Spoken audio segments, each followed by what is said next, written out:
हरिओम आदेश आदेश। मैं ओगढ़ कालूराम, सुल्तानपुरा भीलवाड़ा, राजस्थान।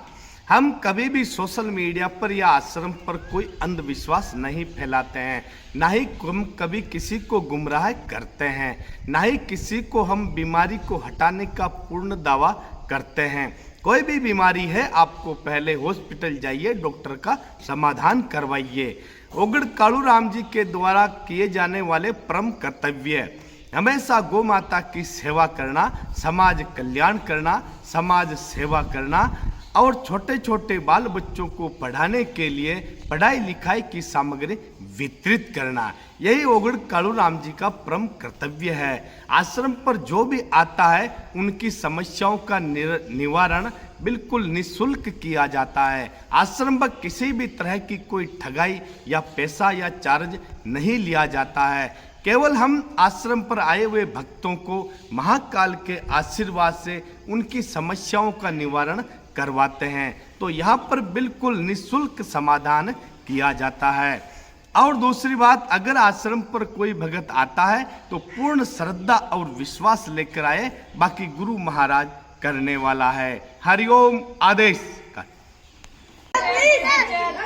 आपके पढ़ाई अच्छा पढ़ाती है मैडम आपका? अच्छा, तो अब आगे से पढ़ लिख के अच्छा होशियार बनोगे।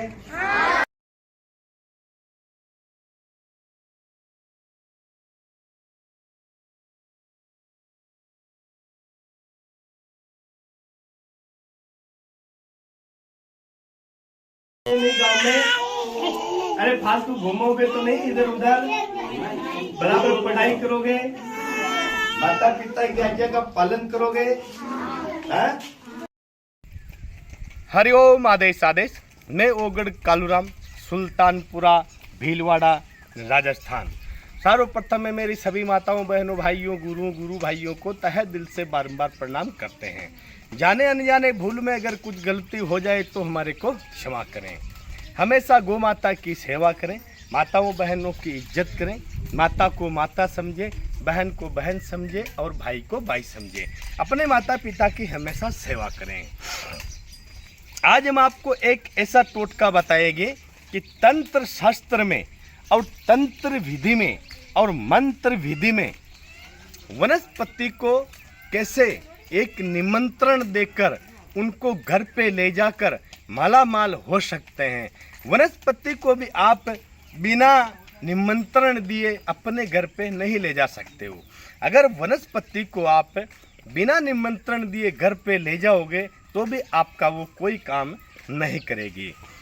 तो वनस्पति को निमंत्रण देकर और उनकी जड़ को या उनकी टहनी को हम अगर पवित्र तरीके से उनकी आलोचना, जप, ध्यान, धूप करते हैं तो वो वनस्पति ही आपको एक ऐसा वरदान साबित कर सकती है कि आप सोच भी नहीं सकते हो। तो वनस्पति को कैसे निमंत्रण देना है और कैसे लाना है वो मैं पूरा डिटेल आपको बताता हूँ। ध्यान से समझना, सुनना और परखना। वनस्पति को किसी भी पौधे की जड़ या टहनी या फल लाना है तो शनिवार के दिन में शाम को सायंकाल में 1 लोटा जल का भर के थोड़े से मूंग, थोड़े से चावल और 1 रुपये का सिक्का ये लेकर शनिवार के दिन शाम को 7 बजे उस वनस्पति के पास में जाइए। जी वनस्पति की आपको जड़ और टहनी लानी है। शनिवार के दिन में शाम को जाइए, पौधे के पास में जाकर के जल को लेकर के अच्छी तरह से उनकी जड़ में डालें, फिर थोड़े से मूंग डालें, फिर थोड़े से चावल डालें और फिर थोड़े से रुपये का सिक्का डालें।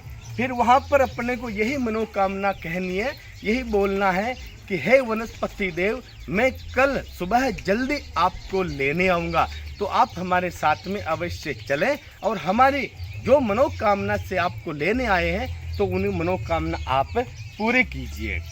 रविवार के दिन सुबह 4 बजे ही जगकर और सुबह जल्दी 4 बजे स्नान ध्यान करके और केवल आपको जल का लोटा ले जाना है और एक ऐसा चीज़ आपको ले जाना है जो आप उसकी जड़ को खोद कर और काट कर ला सकते हो। अगर टहनी तोड़नी है तो टहनी भी आपको एक झटके में टूटनी चाहिए। दूसरा झटका टहनी में तोड़ना नहीं लगाना चाहिए, नहीं तो काम नहीं करेगी। अगर जड़ निकालना है तो जड़ पौधे को अच्छी तरह से खोद के, नीचे से जड़ को निकाल के खोद के अच्छी तरह से काट के जड़ को घर पे ला सकते हो। कोई भी मनोकामना पूर्ति के लिए अगर आप जड़ लाते हो तो इस तरह से अगर लाते हो तो आपकी सर्व मनोकामनाएं पूरी होती है। जड़ें वनस्पति बहुत अहमियत रखती है। हर पौधे की जड़ अगर हम शुभ समय में लाते हैं तो हमारी सर्व मनोकामनाएं पूरी होती है। जैसे आंधी जाड़ा की जड़ लाना, पीपल की जड़ लाना, कल्प वृक्ष की जड़ लाना, केर की जड़ लाना, ये वनस्पति ही इस जगत का, संसार का कल्याण करती है। लेकिन वनस्पति की जड़ को लाने का एक अच्छा शुभ समय और टाइम और परहेज रखना पड़ता है। तो हरिओम आदेश आदेश, इस तरह से आप किसी भी वनस्पति की जड़ ला सकते हो। हरिओम आदेश अलख निरंजन।